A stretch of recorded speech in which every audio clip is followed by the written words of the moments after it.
that at a street fair. And I started trying to see him in the light as we were driving. And I'm like, hold up, is this you? And I pulled up my Instagram, where it still is, a video of him reading to his 2.5-year old. That child's like by now 6, right? And he's like, yeah, that's me. This guy was driving me. But here's the kicker. He goes, I just had to read it again to my son last night. And he says, and I told him I wish I could say thank you to the lady who gave that to us. Right? True story. That really happened. Welcome everyone to Pen by Design. I'm your humble host, Destiny Jordan, and today I have a guest share one of the amazing children's authors. Oh, matter of fact, there's so many things to talk. There's so many things about her that are so great that I can't even describe. But here today's guest, we have Margaret Bernstein. And so she's a Cleveland-based journalist, children's author, and a lifelong literacy advocate.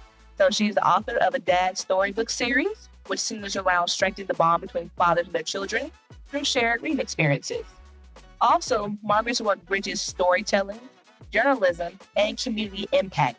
And her passion for family literacy has shaped both her books and her volunteer work with schools and reading programs across Cleveland. And so this conversation today is about story, connection, and the power of reading time together. So here's our guest, Margaret Bernstein. Right. Thank you so much, Destiny. It's really an honor. I was excited to meet you in Houston at the National Literacy Institute's mega convention. And you absolutely have followed up. And I appreciate that. I absolutely love being able to talk about the importance of family literacy, building reading-friendly spaces so that children can learn to love to read. So let's get into it. Awesome. So just to start off, for those who do not know you, who is Margaret Bernstein? Well, I'm born and raised in Los Angeles. I loved reading as a child. I was lucky and blessed to have a teacher mom. Changed my life, right? As an aside, my mom, her mom, and her grandmother were all teachers. So I do think it's in my blood. I just was a bookworm as a child, Destiny. I loved reading, would rather go in my room and read a book than go on a, trip to visit, aunts and uncles. A book was my solace. And I really, as I started looking for a career, I knew I wanted to do something that was related to reading. And I also realized I was growing into a good writer. So I majored in journalism at the University of Southern California. And then I just started on the typical path of a print journalist working at newspapers across the country. And as I built a career at the Cleveland Plain Dealer, which is the last newspaper I worked at, I just started marrying that with my desire to uplift my community, our children. I knew that our children were not reading at grade level. In Ohio, the state legislature had enacted a law called the third grade reading guarantee that said any child that wasn't reading at grade level would have to be held back, retained in the third grade. And to be honest, that is what fueled me to leave the newspaper and jump headfirst into becoming a literacy advocate. Whoa, so I did not know that. So can you talk a little bit about the law, the third grade reading advocacy? Reading guarantee. I left the Plain Dealer in 2013. I think it had been enacted that year or probably 2014. And it was just, a very conservative legislature's desire to, that makes sense, make sure that children don't progress to the next class level if they're not reading well. But the fact is that 75% of low-income children do not read at grade level in the third grade. And so I was like, I'll be darned if they're holding back all of our kids because of this rule. And so, as you can tell, my thing is helping parents give their children the type of reading-rich environment that I had as a kid. And, many low-income parents don't do that because they didn't love school, right? So they're not equipped to have books in the home, help select books that their child will love and be, fascinated by. And so that's really where I've decided to put all my eggs in the basket, is trying, I'll let the teachers do their thing and, teach reading to the best of their ability. I'm going to work with the parents, and I'm going to write books for the parents so that, and I'm going to write books that their kids will love to hear, because they, as you mentioned, build the bond between the child and the parent. And then that book will be read over and over again. So that's really my ulterior motive for my dad's storybooks. Wow, that is a different perspective. Because usually I feel like most authors, when they say I'm going to write, it's usually for the certain audience, which like children authors. You just write for, you want the child to be engaged. But how you're saying it is that the parent is to help ease the reading time for the parents so they can bond together. Is that correct? Yeah, well, make it a great experience for the parent as well as the child. And I'm writing a book for the dad to read to the child. So I think we should probably just get into me reading my first one. Yeah, that's totally fun. It's, very fast. And so, but as I read All in a Dad's Day, which is my first book, and it's just a short, self-published, I do this as a labor of love, book with just a few rhyming lines on each page, but they're fun to read. And as you'll see, they build the bond, between the child and the dad who's reading it to them. So it starts out, Dad, if I got lost at the circus, what would you do? I'd leap onto an elephant's back and search the crowd for you. I'm going to skim along. What if I went to the beach and got caught in a riptide? I'll grab you quick and keep you safe right here by my side. And what if my only wish, Dad, was to go to a big game with you? Then I'd save my money and stack it up to make your dream come true. I'm your dad, and don't you see, you never have to worry as long as you've got me. So it goes on and on like that. And I'm just going to read you the last 3 pages. Just thinking about you makes me smile. To be with you, I'd walk 10 miles. I'll fight off any monster, no matter how wild, because you belong to me. You are my special child. So, Destiny, you can see right there that, it's a great bedtime story. Tuck the kid in when you're done, but you've shared a story that really the dad was able to say, I love you, through the pages of the book. And what child doesn't want to hear that? And for what really got me intrigued when I met you was it's really, you have a whole series dedicated to dads. And I think that's so unique because usually when people think of bedtime stories, they're thinking maybe mostly moms read the stories or maybe grandmas and stuff like that, but never like focusing on the dad. So you have your work around the father and children, that whole series that spans across your journalism, and then you have adult nonfiction that you kind of dealt with that as well, and your children's storybooks now. So when you kind of look across this whole journey that you have on your writing journey, what kept pushing you forward, kept pulling you back to this like father-child relationship? Yeah, so it was the opportunity that I had to write my first book, which was about the 3 doctors who are actually really well known for their first book, which was called The Pact. It was a New York Times bestseller. And it was about these 3 young Black guys who met in middle school in Newark, New Jersey, grew up poor, didn't have any exposure to like professional careers at all, but actually were skipping school one day, and they happened to get kind of pushed into the library for a presentation from a New Jersey medical school that was offering college tuition and support for Black students who wanted to, complete a college degree and go to medical school or dental school. And so here they are kind of sitting in here like wanting to escape and go play basketball, but they end up having to sit through it and listen. And, they decided they were going to do it, and they were going to do it as friends. So that's why the first book is called The Pact, because they made a promise to each other that they were going to finish. They were going to start it and they were going to finish, see it. They were going to see it through. And, being Black boys, to or from the projects, the book is about all the, all the difficulties, all the things that kind of got in the way, but how they made it. They made it to graduation day, and they kept their promise to each other. So as a plain dealer reporter, I wrote about them. for the newspaper. They came to Cleveland to be the Martin Luther King Day speaker.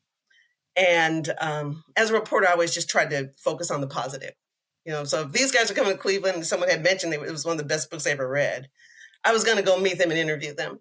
So I went to their speech and was fascinated by the fact that the first 4 rows at this event were filled by boys from the Cleveland Public Schools.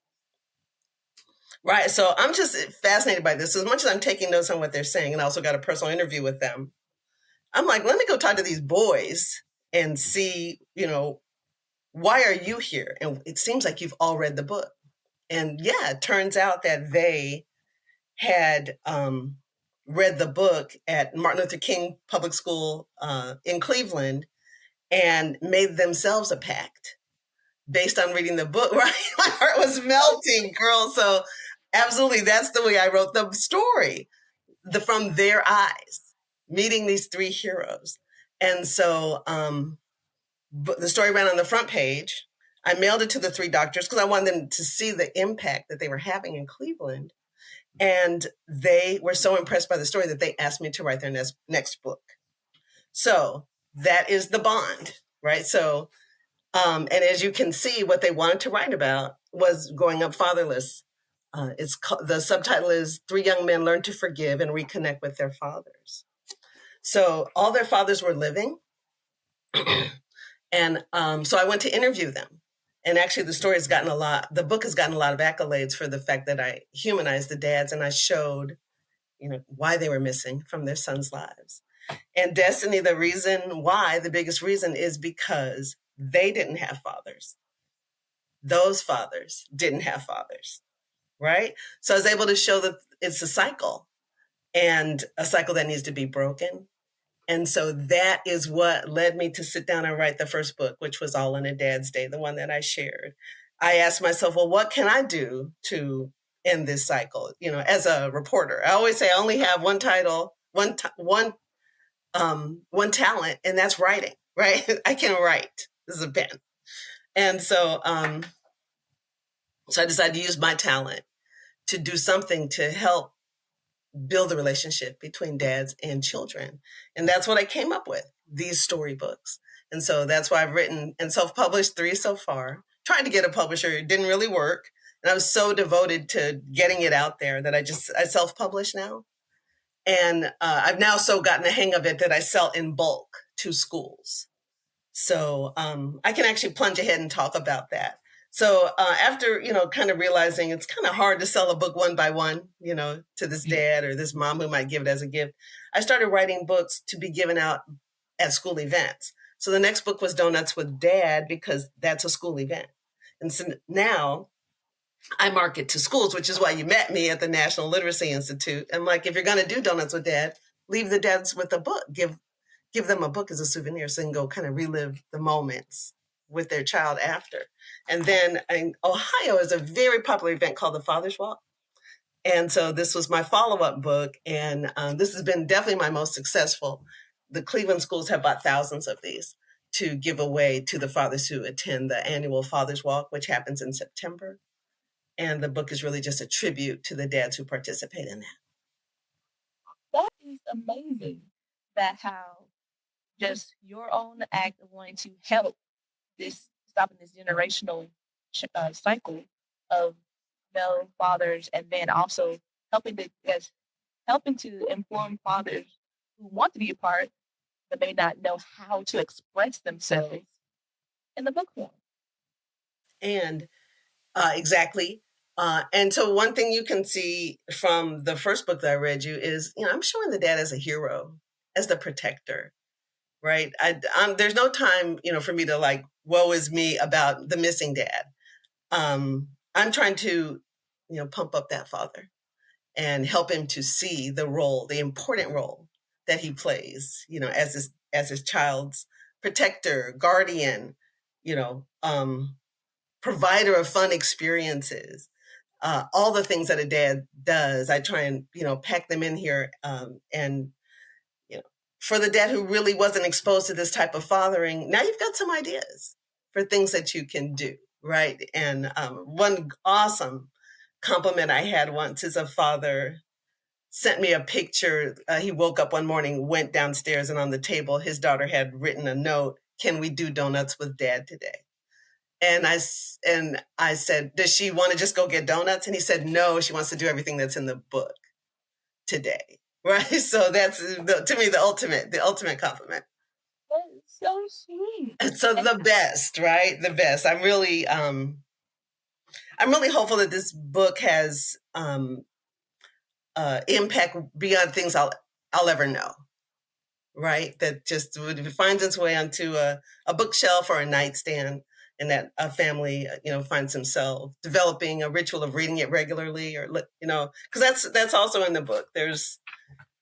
I spend a lot of time telling dads, dads, you can do something right now to help your child succeed in school. Read to them.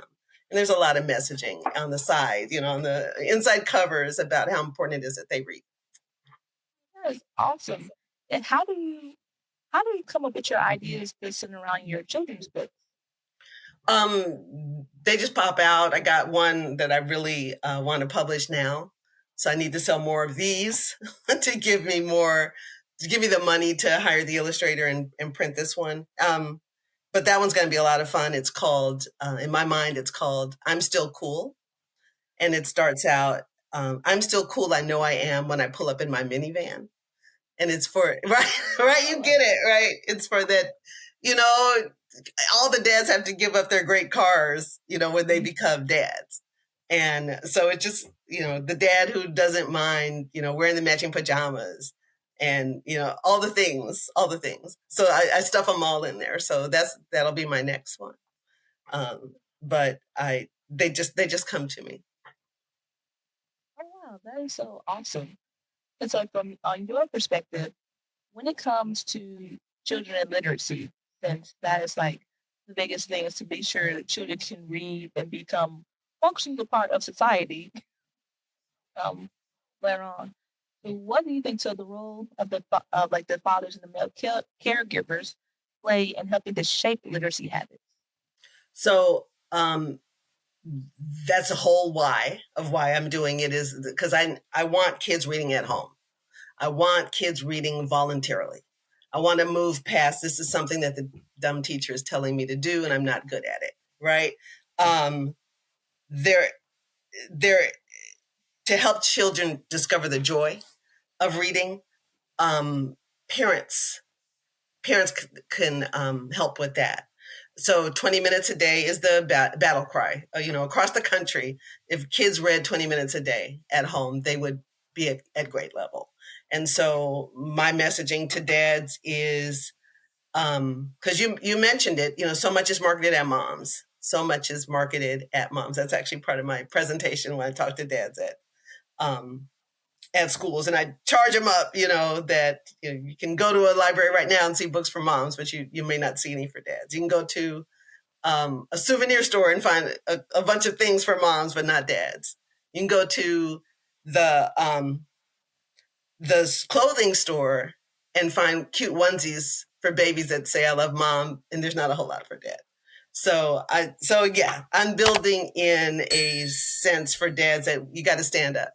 You have to help get these kids to reading level, and you may not realize the important role that you play. In my latest book, which I do published this year, "A Day with Dad," which is an activity book, and I kind of stumbled on the idea by accident. It just reprises the illustrations from the earlier books and makes some coloring pages, but I also have some quizzes in there. But I've got 5 reasons why dads should read regularly with their kids. And I want to go over those real quick with you. First, studies show that dads make reading time fun. So making the voices, making it interactive. Dads are good at that. And so studies show that. Like, kids who respond to the studies say that they enjoyed it when dad read to them more than mom. That is not shade from me, moms. That is from the studies. So dads come up with silly voices and other tricks to make reading time memorable. So that's a wonderful way to build the sense that reading is fun, and not something to dread. This one's interesting. Being a role model of reading will have lasting results. So dads, their kids are watching them and want to, and so they'll copy their habits, right? We all know kids copy what they see. So if a child sees his dad voluntarily reading, a book or a magazine or something, that child is going to be more likely to voluntarily do it as well. Um, Listen to this one. Boys especially benefit from reading with dad. Generally, boys lag behind girls in school achievement. I think we know that to be true. Research indicates that the lack of male role models involved in literacy activities could be part of the reason for this. And so dads are the secret weapon in closing that achievement gap between boys and girls. So again, role modeling reading, how important it is. So that's all part of my messaging. Oh, that is awesome. I feel also I want to talk back talking about how you're saying that for boys, if they see if their dad's reading to them or see their dad reading in some form, they're more likely to read. So um for like single dads or dads are trying to make it work and they feel overwhelmed, like I'm working and then a little boy or a little girl is failing because they're not reading well. What is one simple habit that could make a real difference to kind of help them on that journey? I thought about that, and again, we want to show that reading is fun. So my idea was for the dad to make a reading a jar. Okay, so we're going to set a reading time, right? And so we do need to make time for it, 20 minutes a day, right? But we want it to be fun and something that we're not dreading. So I thought a jar with little challenges in it so that every day it could be something different. Like we'll read under the table today. We'll read with a flashlight under the blanket. We'll put on Beyonce music, like it'll be, whatever, there'll be little slips, kind of like in social media when they're like this or that, right? Which you could do as well. But just little challenges. We'll have a snack while we read today. So music, we'll dance after every third page, right? So just little things to make it fun and not drudgery. It was my thought, right? And then the dad will enjoy it too, you know? Yeah, that sounds like a lot of fun. I would even like that. Like when I have to read for work, I would enjoy Right, something like right. You need a snack and some music, Destiny. That's what you need. that. That would be the greatest thing. Has your own influence as a parent influenced in your stories? I know I met your daughter there at when we met in Houston. You did. I would say that well, I was definitely that reading mom, and my kids really loved it. I would act out stories. I loved reading Harry Potter. I loved reading the Dobby character. Like, just hilarious. We would just have fun, right? So I think, although the daughter who you met was actually a reluctant reader, like she didn't really get the hang of it until second grade. But still, she was exposed to how books work and what's in them. So there wasn't a lot of dread. In fact, I honestly think she's a reluctant reader because when it wasn't clicking and she could see her older brother really getting it, she kind of like, well, I don't want to admit that I'm not as competent as he is. And you could, so as a parent, you have to deal with all of that. Help your child. The biggest recommendation I have for that is, find out what your child is interested in, because there's always a book about it, whatever it is. So his favorite video game, there's going to be a book about that. There's books about Roblox, right? There's books about, if the child is fascinated, which a lot of are, in astrology, well, like planets, right? Astronomy. I don't know why so many kids are fascinated by that, but they are. Books, right? So whatever it is that they are interested in, if it's a celebrity, there's a biography. So that's my biggest tip for that. But I also wanted to answer this by saying my books are also a tribute to my husband, my kid's father, because All in a Dad's Day in particular, he definitely saved my daughter from a riptide. This page right here. So, right. So we were in North Carolina, and I don't even know what they are. I do not get in the water. but he did. And this riptide came up and kind of everybody lost their footing. Everybody's floating when they used to be were standing.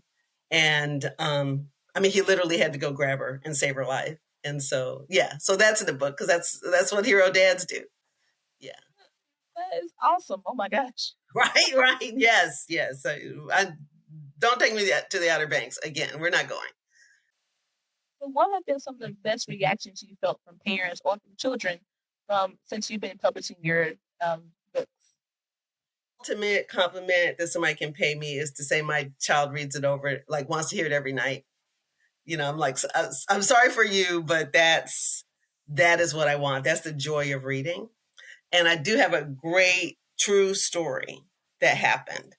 I was flying out one night and I called a car to pick me up because it was too late to like force my family to take me. It was an early morning flight, so probably like a 4 a.m. pickup. So the guy who came to pick me, and this is like a car service that our friend offers. So he had a driver, shows up, it's dark. I'm saying like the least amount of things possible. Like, you know, I'm flying on United, slumped in the back, but he's trying to get conversation going. So he asked me what I do. And I said, I write books for kids. And he asked to know more. And I'm like, yeah, I write books for dads. Are you a dad? And he said he was. And then I started describing what my books are about.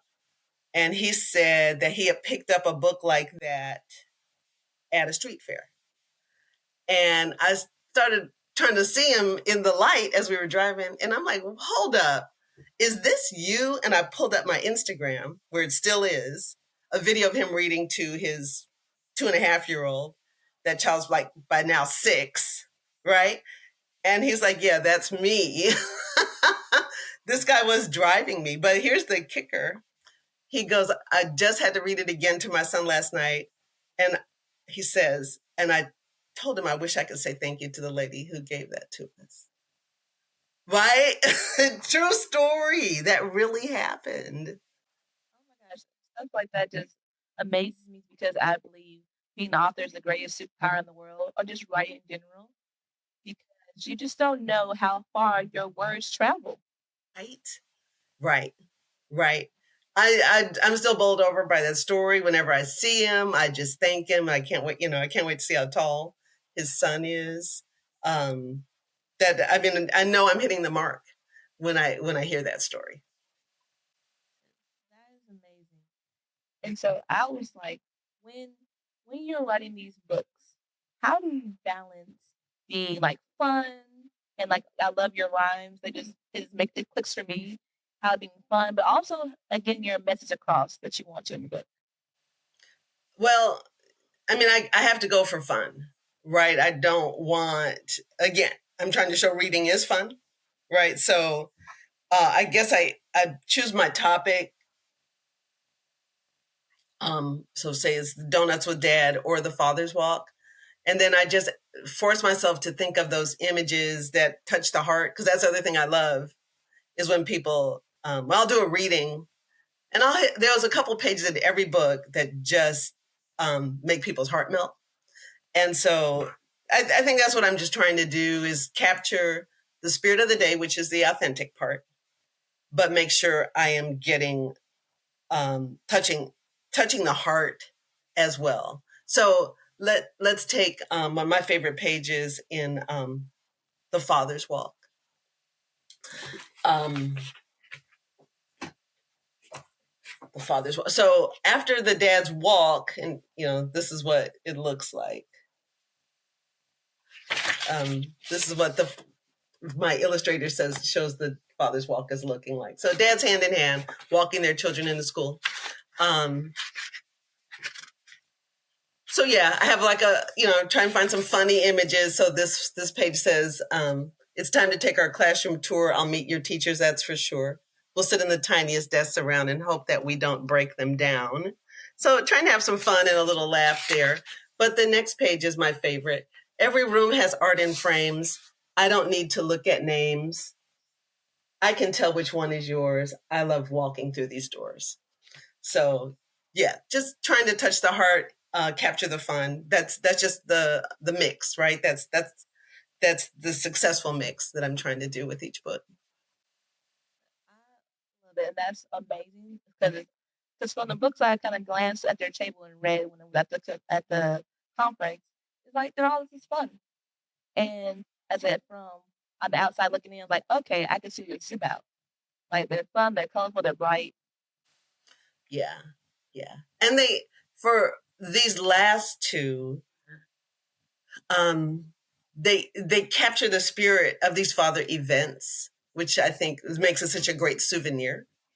Because you've lived through it, right? You went to the event with your child, and now you can read a book about it later to just kind of capture that magic.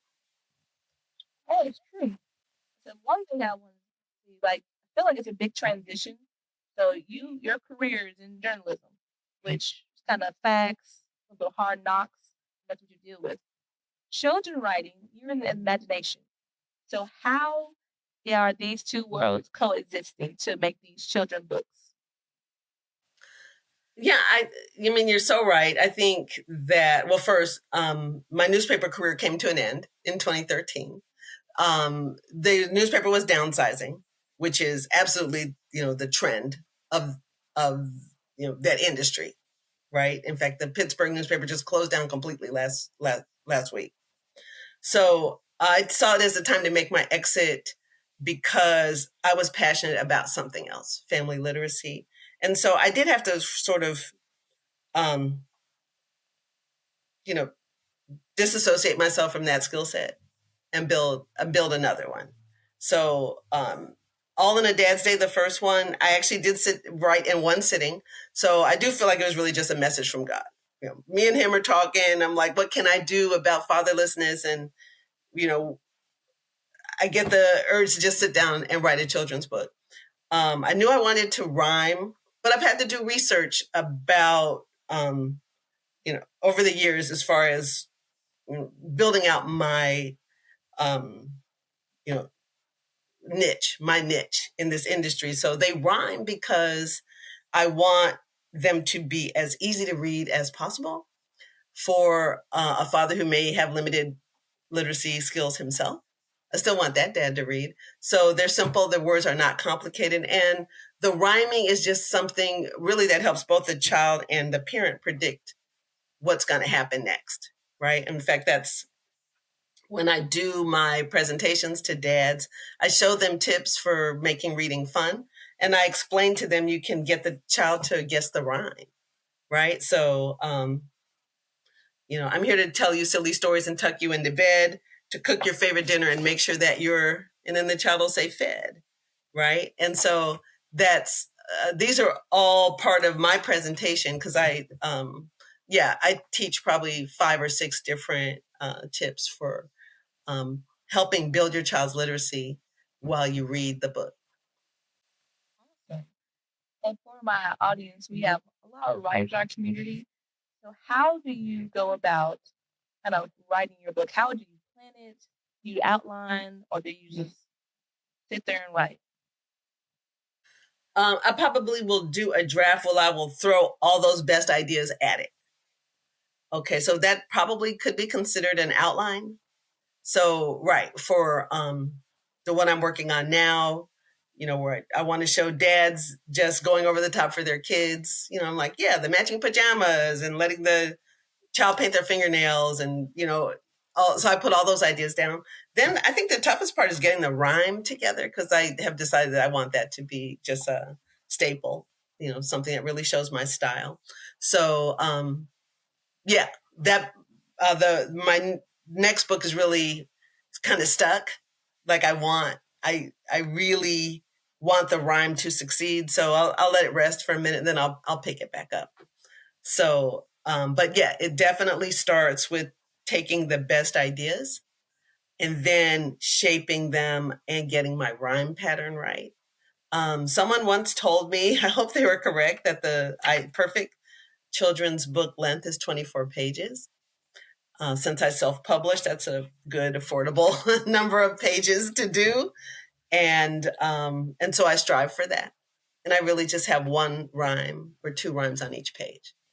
So I know when I'm done because I will have, hit that goal of pages, and I'll like what I wrote. I'll feel done. Yeah. I like that idea. Especially you said affordable, 24 pages is affordable. Yes, yeah, works for me. Nobody complains when I told you I was going to read a book. I mean, it's just it's quick, um, shorter, um, keeps it memorable. More opportunity for the dad and the child to invent fun things to do on each page because the book's not too long. You're going to get through it. So yeah, 24 pages works for me. That's that's really good. Also, with as you're writing your books and you're getting like so you hit your page count and you're working on your rhymes, how do you work on your rhymes? 'Cause I think a lot of children's books they have like simple language for the audience that you're writing for, but rhymes, I think that's a whole other skill. That's just tough. It's like Dr. Seuss stuff to me. It is, and also my son teases me that they also sound like early rap, right? Which they kind of do. And to be honest, I have like a fantasy that, Ludacris or somebody's gonna rap my books one day. So yeah, so simple rhyme patterns. Um I I just think that that also is something that is endearing to a father, right? In his 20s and 30s, who's raised on rap, is that rap rhyme pattern, and I try and I try and make the thread through all of these books of fun, loving father who's kind of hip, right? Who's a little braggadocious, right? Donuts with Dad is full of bragging about how well he does his baby's hair and how he's taught his daughter to play basketball. So all of that is kind of part of the rap hip hop era as well, that kind of bragging style.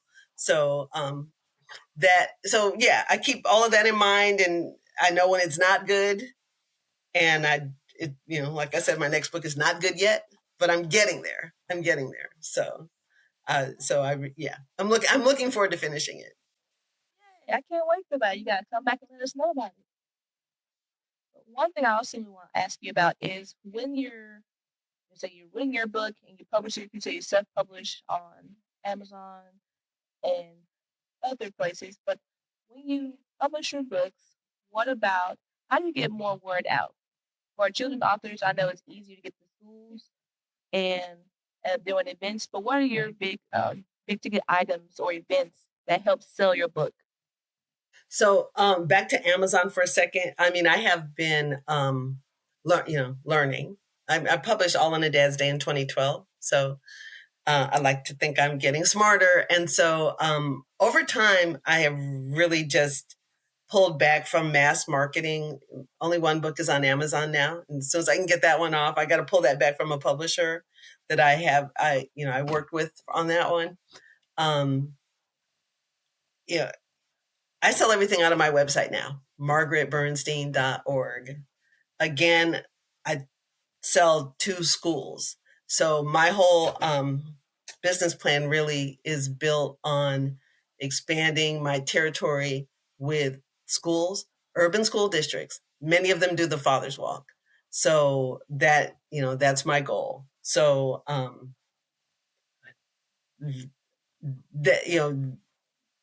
the I will do events, some vendor fairs, some things like that where I might sell books, one by one.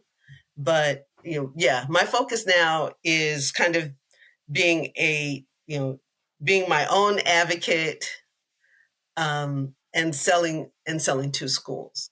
So I got prices when you buy 100 or more. Price, that's that's my goal now, is bulk pricing, and mailing to schools. I hope to start getting in all of these urban school districts.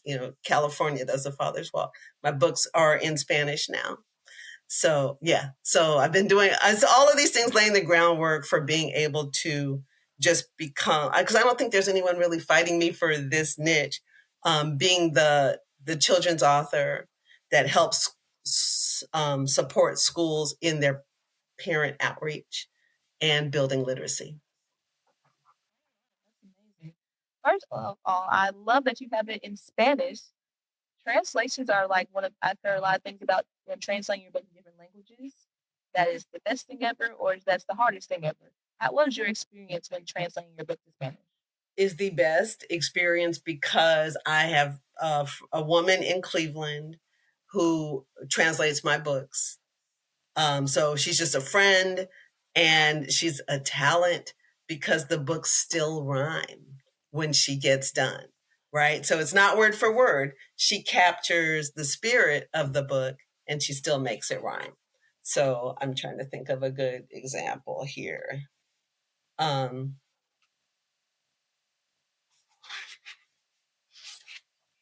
and my my ability to translate is not that great. I'm just trying to think of a simple rhyme here. But a great example, just the title, All in a Dad's Day. A tu lado quiero estar. That means at your side I want to be. Okay, it's not word for word, right? It's not literal, but she captures the spirit. So Gina Medrano Funk is her name, and I just love her. She's translated all three so far. I just leave it in her hands. When she gets the translation back to me, I hand it off to some friends and I say, "What do you think about this?" Who are fluent, and they say it's great in its own way. So I'm so happy. But yeah, it's a human. I mean, we're using a human, a super talented human. And again, the books are 24 pages, so she doesn't even charge me a lot of money. It's ludicrous how much she charges me. It's not much.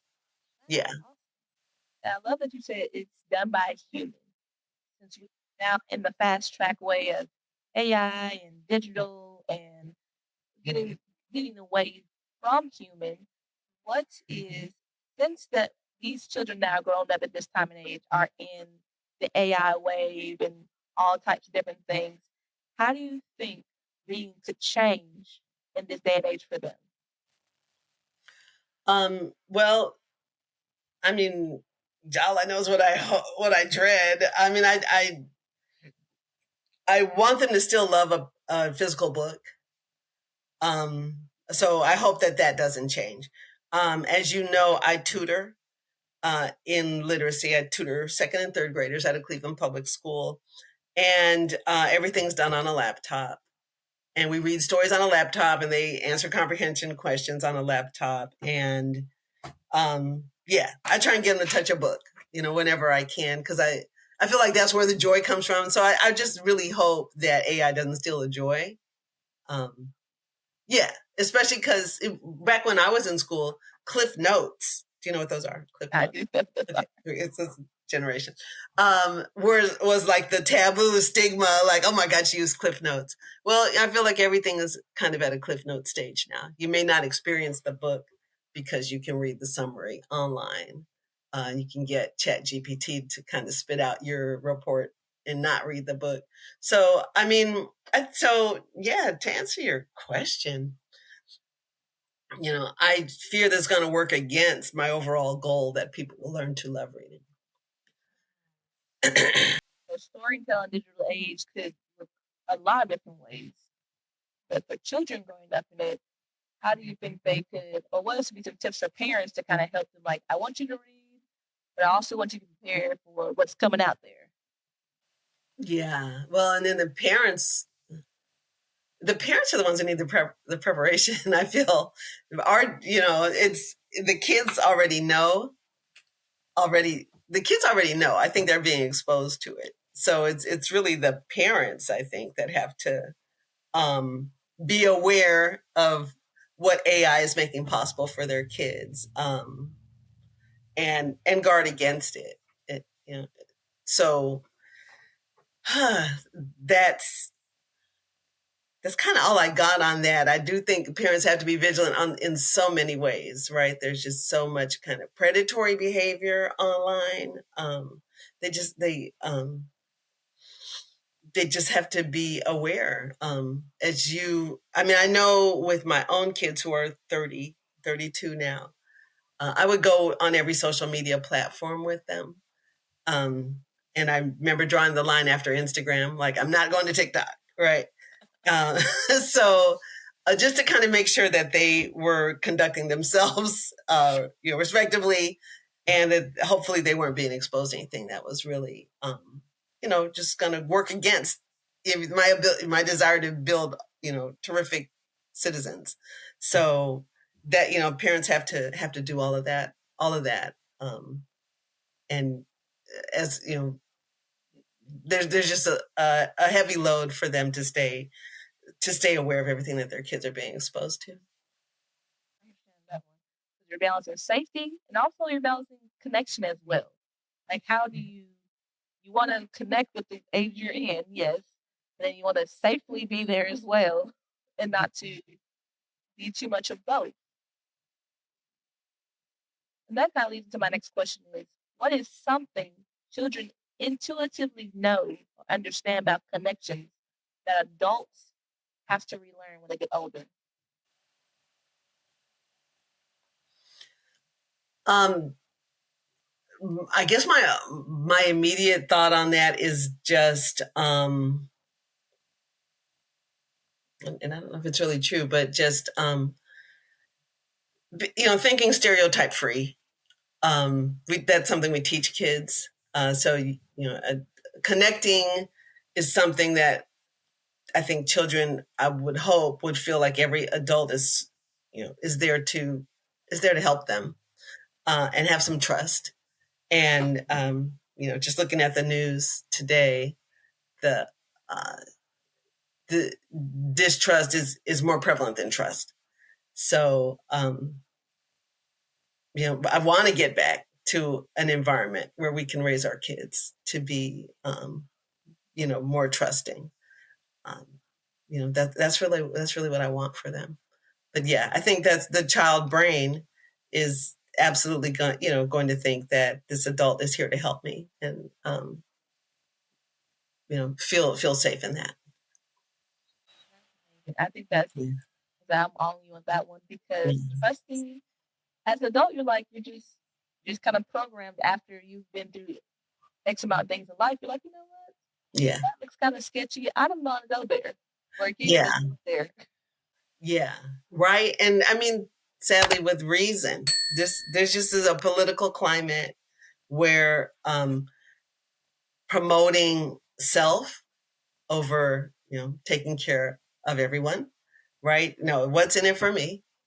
Um, is is the philosophy now, and so that itself leads to mistrust. So yeah, we need to be like our kids. That's why I really enjoyed your book because in the books, even though I know they're for children, but still, it's like, hey, we can have a good life together. And I'm putting my trust in you to take care of me, to watch out for me while we enjoy these things together. Yeah, I mean you're right. You're right. And I'm just trying to gently remind the dad of his rightful place in that child's life, because yeah, you even are speaking now to the you know sometimes the acrimony between the dad and the mom. Right? We can't even touch on all that, and that's why I'm just writing books to pump up dad. Get in there, get in there. Your child needs you. Your child, and that's just a fact. That is true. I have one question. So I know we talked about how parents have reacted to your book. Have you ever watched a child react to your book in a way that made you change how you think about your writing? I think the only thing that comes to mind, it may not have been prompted by a child, but I do say the Father's Walk. I'll attend that. I'll see the book given away to men who are not the father. They are standing in proudly for the missing dad, and I I think as I go forward and publish more, I'll write books for that father figure because he deserves respect and recognition, and everything I'm trying to do with the other books. Let him know how important he is, how valuable. I want him to know that too. So there might be just a sense of shame. Yeah, let me say this because maybe this does relate more to your question. I try and put my books in father's hands, not the child, right? Very important. I don't want to put my book in a child's hand who does not have a present father. So I absolutely market to dad events. So yeah, I'm acutely sensitive to the fact that not every child has a present father and might get their feelings hurt to read this book. It's not your average, you know, Dr. Seuss. Everybody can read and enjoy it. So I'm aware of that. And so that's why I specifically focus on putting on in dad's hand. And yeah, that's why I'm aware that I think my next books might need to be about um, just my guy, my guy. Yeah. Love that. And also, when you were speaking earlier about possible stepdad, maybe not Yeah. their spot. That's a like I won't say unsung hero, but Right. in That's so like true. that very term an unsung hero and how they step they're filling that gap for whatever reason and then Yeah. trying to assimilate to like this child throughout their life. And that That's so true. Yeah. Grandfathers, same way. Uncles. Um, I, I, I want to acknowledge and thank and recognize them. So that's, you know, on the to-do list. I think that's always awesome, especially since fathers, which I feel like now has become a taboo subject because everyone has a different take on it. Yeah. Yeah, you're right. And so I just kind of carved out my path, which is, let's uplift the dads because they are deserving, and their presence is so important. Um, their presence is so important. So on my Instagram, I have a highlights for videos that I call favorite dads. So if I run across some dad content that just touches my heart, I'll put it in a story with the headlines "favorite dad," and then I'll move it into the highlights. And one that's there is, I don't know if you happen to see this, but and I'm happy that prisons are starting to do more work to unify dads with kids. And so a over the summer or late fall, a lot of video and a lot of video came out of this event where incarcerated dads had a party for their daughters, and they learned. The dads taught themselves how to uh, dance, wear them boots on the ground, right? And so they were like doing their fans and everything, and the girls were so beautifully dressed, and the dads had on tuxedos, and the party was just so beautifully decorated. And I mean, it was just beautiful, and it just spoke to father absence to me in a way that, because to show dads being reunited who are kept away from their daughters, the joy on both parts, it just to me, it just sort of showed how much children need their dads. And it was a beautiful way to acknowledge it. And so, yeah, I'm really struck every time I see a video of like a father being reunited with his children after coming out of incarceration. It just speaks to the hunger children have for fathers. So um, I know it exists. I know it exists. And on top of wanting kids to read, I want kids to know that love of a father. And so I always say my book is a great gift for an involved dad, but it's perhaps even a better gift for an uninvolved dad who doesn't know how to connect. Because just reading the book, you will have created a moment. Awesome. And that's amazing. And also with your creating moments, I saw from some of your volunteer work that you do in Cleveland, as far as you had, I think you were doing it was on the book banks. Cleveland Kids Book Bank. Yeah. Yeah. So I served on the Little Free Library board, which is Little Free Libraries. You're familiar with them, the little boxes of books. Yes. Global, right? They're all over the world. And as I was exiting my newspaper, The Plain Dealer, I had started writing about them. and met the founder, the guy who built the very first one. His name was Todd Bowl. He lived in Hudson, Wisconsin. And we became really close friends. And I honestly think he's the most visionary person I ever met. Passed away in 2018. And so he appointed me to his board where, we kind of, tried to see how could we use these little free libraries to promote literacy. And what we ended up doing is taking a Cleveland neighborhood and making it the first little free library neighborhood in the world. Right. So we had so much fun. Once a month, we'd have a different event around literacy. I always say I had like the entire neighborhood coming together around literacy. And, it was like a poor neighborhood, typically only got on the news for crime. And now here we are putting them on the news once a month or more for something really positive. It just built so much pride in that neighborhood. And that's around the same time we started creating the Cleveland Kids Book Bank.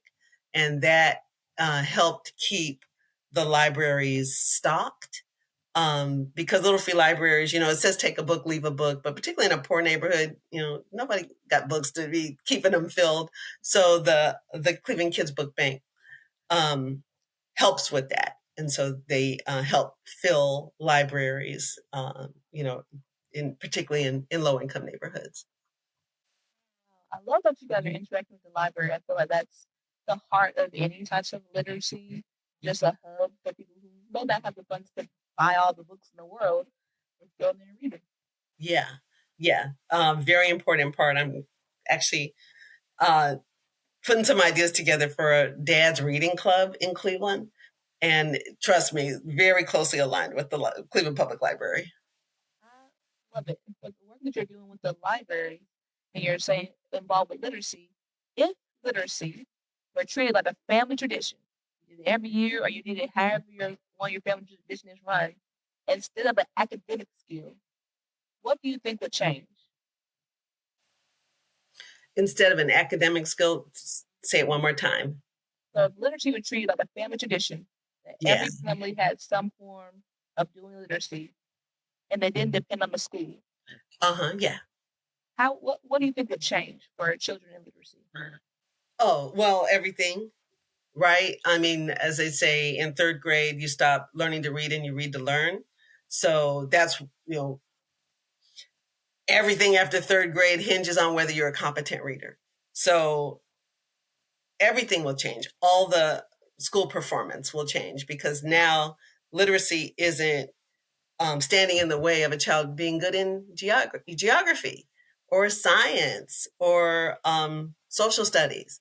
So it's a doorway. It's a doorway to success. And so improved literacy is going to lift school performance. Just a random thought, but I'll never forget as a plain dealer reporter, I just love to write about excellence coming out of the Cleveland Public Schools. And so I met one young man who was fascinated and was majoring in college in like German literature. And I'm just like, what lab were you grown in? I'm so excited to meet you. Right? I don't know what happened that this young man not only learned to love to read, but he decided to make a career out of specializing in German literature. But that's the world I want for our kids, is that reading opens up those vistas so that they can do whatever they like. That's so excited. It's been great talking to you. But we're on our fire round. So towards the end of our every podcast, we do a speed round. So this is where the first thing comes to mind, that's your answer. Our three questions. First question, for young writers or creatives listening, what is one piece of advice you would give them on their creative journey? Today. So whatever idea you have, put it down, because now at least you started walking in the direction of what you want. So don't say it'll happen one day. You can start with something small today, but take a step. Next question. What book do you recommend for writers or creators to read? I gotta look. I know my favorite book. Okay, how about that? I know my favorite book, which is The Warmth of Other Suns by Isabel Wilkerson. So I don't know. Everybody get a favorite book is all I can say. But that book is about the Great Migration and how Black people left the South and moved to northern cities, or in my family's case, they left Louisiana and moved to Los Angeles. And it's fascinating, and I just want you to know anything can be made interesting if you're a great writer. And you'll be so fascinated to learn about a really important period in Black history that she makes come alive, to the point where I was reading it out loud to my family, who wasn't asking to have me read this. So I had to share it. And the way the book came to me, my aunt's friend had read it and was so fascinated that she handed it off to me. It's just an incredible piece of literary. It's a masterpiece. Awesome. And our last question: where can people connect with you? Well, please do. My website is margaretbernstein.org, and my Instagram is Dad Storybooks. So I would love to have people follow me on Instagram. I'll follow you back. And if you want to email me, it's margaretbernstein@sbcglobal.net. Thank you so much, Margaret, for being on the show. And thank you so much for the work you're doing in your community of helping dads and impacting literacy in your area. And I'm pretty sure next time I talk to you around the globe. Destiny. Okay, well, you were terrific. I deeply admire all the homework that you did to prepare. And I just love that you've built a community of writers. So count me in that community.